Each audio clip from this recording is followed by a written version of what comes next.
He was the most photographed man in America, yet almost no one ever heard him speak like this. In two forgotten rooms, one in a hockey arena in Ottawa, the other on a movie set in Hollywood, Elvis Presley opened up in a way the world wasn't supposed to see. No screaming fans, no stage lights, just the man himself, raw and unfiltered. In 1957, he sat down eating a cheese sandwich, talking about Cadillacs, religion, and why understanding fame scared him. 5 years later, he talked about the loneliness of being idolized, the pain of losing his mother, and why he never trusted the word superstar. These are two of the rarest, most revealing interviews Elvis ever gave, and chances are you've never heard them in full. Today on Rock and Roll History, we're diving deep into these moments when Elvis Presley wasn't just the king of rock and roll. He was a 22-year-old kid trying to make sense of a world that had crowned him too soon and a 27-year-old man grappling with everything fame had taken away. You're about to hear Elvis like never before. His voice, his fears, his truths. Let's start in Ottawa, 1957, where a special train called the Rock and Roll Cannonball brought thousands to see him. But only one man got to hear the real Elvis behind the curtain. The night Ottawa stood still. April 1957. It was a cold spring night in Canada's capital, but inside the Ottawa Auditorium, the temperature was electric. April 3rd, 1957. A Wednesday night. But this wasn't just any concert. This was Elvis Presley's first and only appearance in Canada, and it would become one of the most frenzied, historic nights in Canadian music history. By the time Elvis took the stage, over 9,000 fans had jammed into the Memorial Auditorium, a building normally used for ice hockey. Thousands more loitered outside, leaning against parked cars, listening through the walls, hoping to catch even a muffled shout or scream from inside. Some fans had traveled hours to be there. A few dozen came in from Montreal on a specially chartered train dubbed the Rock and Roll Cannonball. It was a name worthy of the moment. A roaring, unstoppable force barreling toward a night of rock history. Inside, the crowd was thunderous. Teenagers screamed. Girls fainted. Security guards, many of whom had never worked a concert before, formed human walls to keep the masses from rushing the stage. The moment Elvis walked out in his shimmering gold jacket, the auditorium exploded in a frenzy. He sang hit after hit. Heartbreak Hotel, Hound Dog, Don't Be Cruel. But the real story that night wasn't what happened under the spotlight. It was what happened in a cramped, smelly dressing room backstage. That's where the rarest part of this night took place. Behind closed doors, just a few feet from the chaos, Elvis Presley sat down with Ottawa radio host Gord Atkinson for what would become one of the most intimate, unguarded interviews the King ever gave. There were no flashing cameras, no scripted questions. Just two men sitting face to face, Elvis with a simple cheese sandwich in his hand, unknowingly about to reveal a version of himself that fans and critics had never seen. This wasn't Elvis the icon. This was Elvis, the 22-year-old Southern boy, only a year removed from driving trucks in Memphis, still adjusting to the tidal wave of fame that had swept over his life. The interview would last less than 10 minutes, but what he said in that short time would echo far beyond the walls of the Ottawa Auditorium. This was not the Elvis of tabloid myth. This was not the pelvis-thrusting rebel parents feared. This was a young man caught in the surreal middle ground between obscurity and immortality. One who wasn't quite sure why the world had chosen him and who openly feared that understanding his own fame might make it disappear. As the crowd roared and flashbulbs popped just a hallway away, Elvis quietly opened up. And thanks to Gord Atkinson's tape recorder, we still have the chance to hear every word. Elvis Unplugged. The 1957 interview. The room was barely lit. Just a flickering overhead bulb and the glow of a portable tape recorder. Elvis Presley slouched slightly on a bench, the remnants of a cheese sandwich on a paper plate beside him. The echo of the concert crowd still bounced faintly through the cinder block walls. And then in that modest converted dressing room, he began to talk. Gord Atkinson opened gently. "Has all this success changed you, Elvis?" "No, it hasn't changed me," Elvis said, almost embarrassed by the question. "I can afford things I never could have before, but I'm still just me." He went on to talk about the simple things money had bought him: a home, a few cars, nothing more extravagant than the average American dream. He laughed as he listed them off. "I've got over 8 cars. 4 of them are Cadillacs, 1 Lincoln Continental, and 3 little sports cars." He didn't say it like he was showing off. He said it like a kid who couldn't believe his toy collection was real. Atkinson asked the questions people wanted to know but were too shy to ask. "How much did you make last year?" Elvis answered directly, "About $1.2 million. No bravado, no flash, just facts." He didn't seem entirely comfortable saying it out loud. The subject shifted. Atkinson brought up the criticism Elvis had faced from local school boards and religious groups, including Ottawa's separate school board, which had urged parents and teachers to avoid his show entirely, calling his act vulgar and inappropriate for youth. Elvis didn't lash out, he didn't go defensive. Instead, he said something that still resonates decades later. "I just wish people would stop judging a tree by its bark." He wasn't interested in debating morality. He simply wanted people to watch the show themselves before deciding. And if they still didn't like it, "That's all I can do, sir." That humility carried through the entire interview. When asked about girls chasing him for his money, he smiled and brushed it off. "If they are, it's a wild goose chase," he said. "I can usually tell." And then came one of the most insightful moments. A quiet rumination on why Elvis thought fans connected with him at all. "I've never thought I had a good voice," he admitted. "I just enjoy what I'm doing. I put my heart, soul, and body into it. Maybe people liked it because it was a little different." In that single sentence, he distilled the magic of Elvis Presley.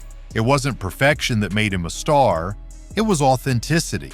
He didn't sing to impress, he sang because it made him feel alive. And somehow, millions of people felt the same thing when they listened. He ended the interview with a comment that could have been a lyric. "Even if you're perfect, people still won't like you. They didn't like Jesus Christ. They killed him. So what can I do?" And then just like that, it was over. Elvis stood, thanked Atkinson, and walked back into the chaos. The screams returned. The gold jacket shimmered once more. But for a few minutes in that dim dressing room, Elvis wasn't the king. He was just a young man from Tupelo with a crooked smile, a quiet voice, and the weight of the world resting gently on his shoulders. Controversy. Critics and Cool Elvis speaks out. Not everyone in Ottawa was thrilled about Elvis Presley's arrival. While thousands of teenagers counted down the days and packed the auditorium, school boards and moral watchdogs were sounding alarms. Local headlines buzzed with outrage. The Ottawa Separate School Board passed a unanimous motion urging parents and educators to stay far away from the concert. Their reasoning? Elvis's singing and dancing were, in their words, vulgar, suggestive, and dangerous to the moral development of youth. It wasn't the first time he'd faced this kind of backlash, and it wouldn't be the last. When Atkinson brought up the controversy, Elvis didn't dodge the question. He didn't explode in anger either. Instead, he leaned in and answered with a calm, reasoned tone that completely disarmed the criticism. "I wish people would stop judging a tree by its bark, something they've heard or something they've read," he said. He invited skeptics to come see the show for themselves, and if they still think it's vulgar, well, we just let them think that, because that's all I can do.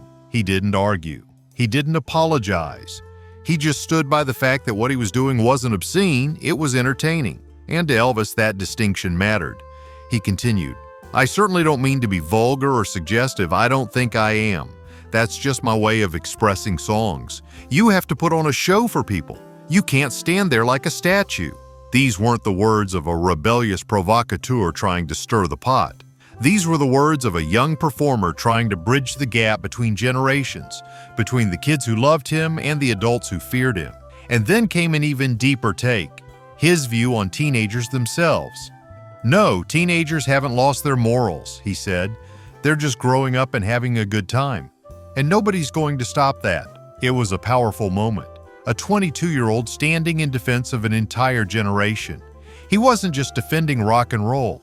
He was defending the right to be young, to feel joy, to dance, scream, and live freely. And he wasn't wrong. Looking back, the panic over Elvis seems almost laughable. But in 1957, it was real. To some, he was the apocalypse in blue suede shoes. But to millions of others, he was the sound of freedom. And what made it all the more remarkable? He wasn't trying to change the world. He was just being himself. And in doing so, he did change the world. The Evolution Hollywood. 1962, fast forward 5 years. It's now 1962. The world is a different place, and so is Elvis Presley. Gone is the gold lame suit and trembling lip. In its place, a tailored Hollywood wardrobe, a leaner, quieter presence. He's still the king, but he's evolved. The raw energy of the 1950s had matured into a quieter charisma. Elvis was no longer just the poster boy for rock and roll rebellion. He was now a full-fledged movie star with dozens of film credits under his belt. And though critics often rolled their eyes at his on-screen romances and musical montages, Elvis took his acting career seriously. He was on set filming It Happened at the World's Fair in Hollywood when he agreed to another rare, long-form interview. And this time, the tone was different. In 1957, he had seemed surprised by his fame. In 1962, he was fully aware of its cost. He didn't talk about cars or Cadillacs this time. He talked about privacy, expectations, loyalty, and loneliness. He had learned that being idolized came with a strange kind of isolation. When asked how he'd managed to stay grounded through it all, his answer was simple. "I've tried to be the same all through this thing," he said. "The way I was brought up, I've always considered other people's feelings. I never kicked anybody out of the way." He didn't posture. He didn't pretend to be something he wasn't. If anything, he downplayed his image. And when he talked about fans, he did so with genuine gratitude. If they want autographs or pictures, he said, "I don't do it to make them like me. I do it because I know they're sincere." You hurt people when you don't acknowledge that. The media had tried to paint him as a manufactured superstar. But here he was, in his own words, telling the world he didn't see himself that way at all. "I don't think of myself as a ladies' man," he said with a laugh. "That stuff's flattering, but it's funny too. I've never tried to act like that." There was a new kind of confidence in his voice, but also a weariness. Not bitterness, but understanding. He wasn't just a young heartthrob anymore. He was a man with real stories, real scars, and real insight into how fame could both lift you up and box you in. And in this rare moment of quiet, Elvis Presley didn't just reflect on who he had become, he hinted at who he still wanted to be. The next chapter of his life was just beginning. And though millions would continue to see him on the big screen, very few would ever get to hear him like this again.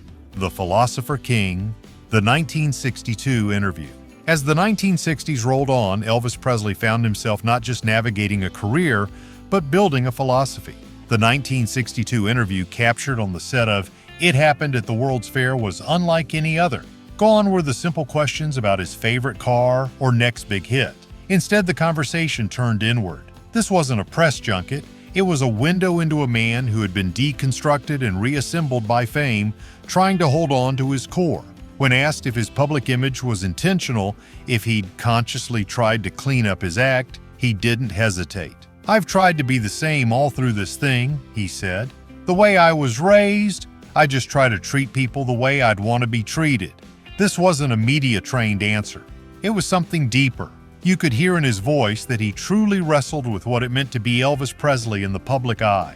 He talked about how fans would often wait for hours just to get a photo or an autograph, and how some celebrities dismissed those moments. But not Elvis.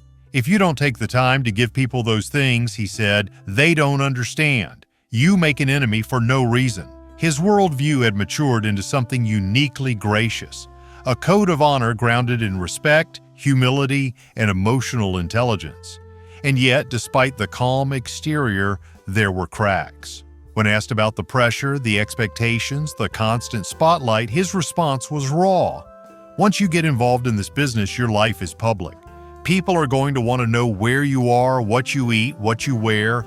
You have to consider that." He didn't sound bitter, just realistic. Elvis had made peace with the fact that his life was no longer entirely his own. But that didn't mean it came easy. "It's no big effort," he said. "It's just the way I was brought up." Then came one of the most unexpected turns in the interview. He revealed that in his spare time, he studied modern medicine and medical science, not because of vanity or health obsession, but because it fascinated him. He even had physicians' handbooks and knew medical terminology that surprised the interviewer. "At one time, I thought I wanted to be a doctor," Elvis confessed. "I didn't have the money to go to college, but I kept reading." This wasn't just a singer, this was a seeker. Someone hungry to understand the world even if that curiosity remained hidden from the spotlight. He talked about reading poetry and philosophy, particularly a book called Leaves of Gold, a compilation of thoughts on life, love, and death by thinkers across time. He wasn't quoting Shakespeare to impress anyone. He was sharing the internal compass he'd developed as a man navigating mythic fame. "I don't surround myself with intellectuals just to seem smart," he said. "You can be around people who make you bitter. I'd rather be around people who make me happy." Elvis Presley may have been a rock icon, but in this rare interview he came across as something even rarer, a megastar who had managed to stay human. He didn't claim to have all the answers, but he was searching. And that search, more than the fame, more than the image, may be what kept him real in a world that had turned him into a legend. Family, fame, and the cost of greatness. For all his philosophical grace and celebrity poise, there was a sadness under the surface that Elvis never quite hid, especially when the conversation turned to family. He spoke softly, almost in a whisper, when asked about his mother, Gladys, who had died in 1958 while Elvis was serving in the Army. "There's a lot that's happened since she passed away," he said. "I wish she could have seen it. It would have made her proud, but that's life, and I can't change it." It was one of the few moments when his voice broke, not out of performance, but pain. Losing his mother was the defining personal tragedy of his young adulthood. She had been his anchor, his protector, the one person who knew him before the world did. He spoke of loneliness too, not in a dramatic way, but as a quiet fact of life. He described the strange paradox of being loved by millions and yet feeling isolated. "You can have 7,000 people around you," he said, "but still feel alone." Despite his fame, he hadn't yet settled down. And when asked as to why, his answer wasn't about career or money, it was about trust. "I'd like to get married someday," he said, "but I have to know for sure. You can't rush that. You've got to trust someone completely."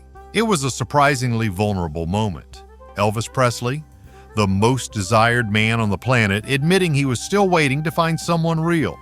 And while he joked about dating and admitted to having a touch football league with his buddies, his deeper interests revealed a more complex and curious man. He wasn't spending his nights at wild parties. He was studying disease, reading philosophy, and watching NFL game films, tracking players by jersey number like a true fan. His passion for football was almost boyish, one of the few escapes he had from the weight of his own legend. But he didn't shy away from the weight. He understood what came with being Elvis Presley. "I look at myself as a human being," he said, "who's been very lucky, but who still has blood running through his veins. It can be snuffed out in seconds. I'm not anything supernatural." It was this blend of gratitude and realism that made his words so powerful. He wasn't trying to be a saint or a martyr. He was just trying to hold on to something true in a life that no longer belonged entirely to him. He had lived the American dream, poor boy to millionaire, obscurity to immortality. But at what cost? Fame had given him everything. But in moments like this, it was clear it had taken something too. Elvis on Love, Marriage, and Trust. For a man who captured the hearts of millions, Elvis Presley was surprisingly cautious when it came to love. By 1962, he was the most desired bachelor in the world. Women screamed for him, fainted at his concerts, and mailed him hundreds of letters every week. But when the conversation turned to marriage, his answer was honest, and more than a little revealing. "I'd like to get married someday," he said slowly. "I'd like to have a family, but I'm not in a big rush. I have to be completely sure." He didn't believe in fairy tale romance, not anymore. Fame had made trust a rare commodity. For Elvis, finding someone who loved the man and not the myth was harder than most people could imagine. "Some girls just want to date for the fun of it. Others have motives," he said. "I have to look for more than just a pretty face now. I look for understanding, a sense of humor, someone who gets how I think." He wasn't cold, he wasn't jaded, but he was guarded, in a way that hinted at past hurt, or at least a deep fear of being used. It's easy to picture Elvis as the ultimate ladies' man. The reality, though, was different. He didn't see himself that way, and he didn't want to see himself that way. "If you're not married by a certain age, people think you're missing out," he said, "but I don't believe that. For me, I couldn't have rushed into marriage. I still can't." He'd rather be alone than be unsure. He talked about the loneliness that fame brought, the kind that lingered after the curtain fell. "There are times you have to be alone in a room, and that's when you really need someone," he admitted. And yet, even as he spoke about wanting companionship, he made one thing clear. He wasn't looking for a perfect woman. He was looking for something real, something simple, something sincere. Just like everything else in his life, Elvis approached love not with superstardom, but with sincerity. Not as the king, but as a man hoping to build something that would outlast the spotlight. And maybe that's what made him so magnetic. Underneath all the fame and fortune, he still believed in the idea of love. He just wasn't willing to fake it. 2 interviews, 5 years apart, one unforgettable voice. In 1957, we saw a young Elvis Presley, humble, unsure, and caught in the whirlwind of fame he hadn't asked for. By 1962, we heard a man who had lived through the storm, wiser, quieter, and deeply reflective about who he was and what he wanted. These weren't PR moments. They were glimpses into the mind of one of the most iconic figures in music history, stripped of performance, stripped of pretense. Just Elvis, real, honest, human. So now we want to hear from you. Which moment hit you the hardest? Was it the soft-spoken boy backstage in Ottawa or the philosopher on the movie set in Hollywood? Drop your thoughts in the comments below. We read every single one. And if you love deep dives into music legends like this, go ahead and like, subscribe, and ring that bell so you never miss a beat from rock and roll history.